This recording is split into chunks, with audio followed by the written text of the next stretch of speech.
آپ کو پتہ ہے فلسطین کے حالات کس قدر تکلیف کا شکار ہیں، اور جب سے یہ مسئلہ ہوا ہے تب سے لے کر اب تک درد، تکلیف، خون، اذیت، بھوک، تڑپ، بے بسی، کمزوری اور مسلمانوں کی بے حسی بڑھتی جا رہی ہے۔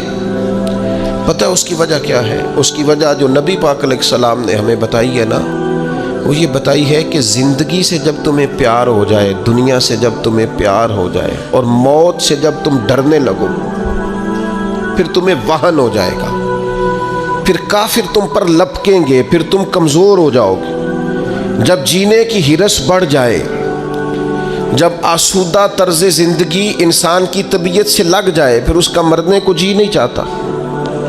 پوری امت کا اس وقت سب سے بڑا مسئلہ یہ ہے کہ ہم کسی نہ کسی مقام پر آسان طرز زندگی کے عادی ہو گئے، سہولیات میں جینا شروع کر دیا۔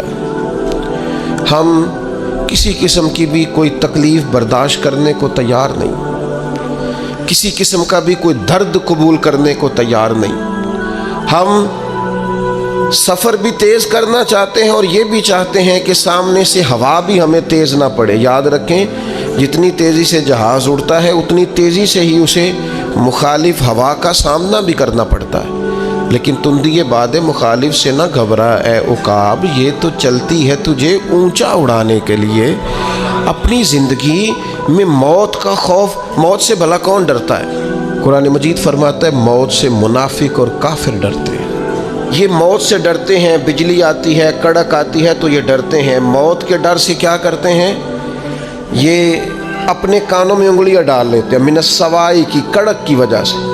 کیوں انگلیاں ڈال لیتے ہیں؟ یہ کڑک ہی ہوئی ہے، صرف بادل ہی گرجا ہے، انگلیاں ڈالنی کانوں میں، یہ منافقین کی بات پہلے سپارے میں ہو رہی۔ اس کڑک کو بھی نہیں سہ سکے، برداشت نہیں کر سکے، انہوں نے انگلیاں کانوں میں ڈالنی، وہ کڑک یعنی صرف آواز ہی تھی ابھی۔ اللہ فرماتے ہیں یہ اس کڑک کو بھی نہیں سہ سکے کانوں میں انگلیاں ڈالنی، کس لیے؟ حذر الموت، موت کے ڈر سے۔